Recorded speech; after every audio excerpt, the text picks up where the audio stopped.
Daj veľké zvuky. Už ma to ako nahráva? Áno. No. Ja sa volám Tono a prostredníctvom týchto internete by som si chcel ako nájsť onu, viete ako, no, frajerku, no. Jako, ja som teda Tono, pracujem ako drevorúbač, víte, ako normálne trúbem dreva dole, stromy veľké a potom sa z toho robia nábytky, nábytky sa z toho robia, alebo sa kúri, ak chcete, víte, či barčo, no, áno, one, no. Takže medzi moje záľuby najviac patrí one, áno, vyrezávaní topánek z toho dreva, áno, to mám také hobby jedno. Potom rád chodím na ryby a ešte rád mám one, no, tak.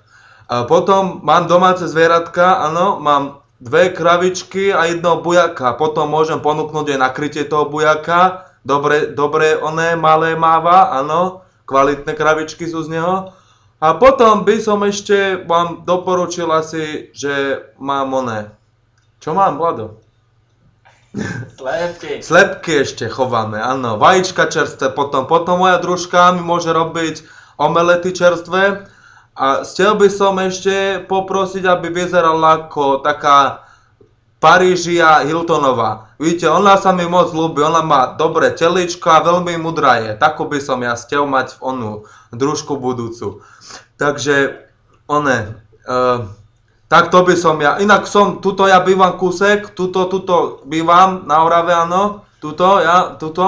A chcel by som vás tu teda pozvať, že môžete si tu ku mne dojsť kuknúť. Navarím vám one oškvarky, variaké. Aj prasatá mám, som zabudol povedať. Zabíjačky robíme furt, áno. A to je všetko teda. Ak by voláka teda mala záujem byť moja frajerka, tak nech sa ľúbi. Tuto na Facebooku, moje internety sú to, tak tu ma môžu kontaktovať. Takže babi, čakám na vaše e-maily. Čaute, babi.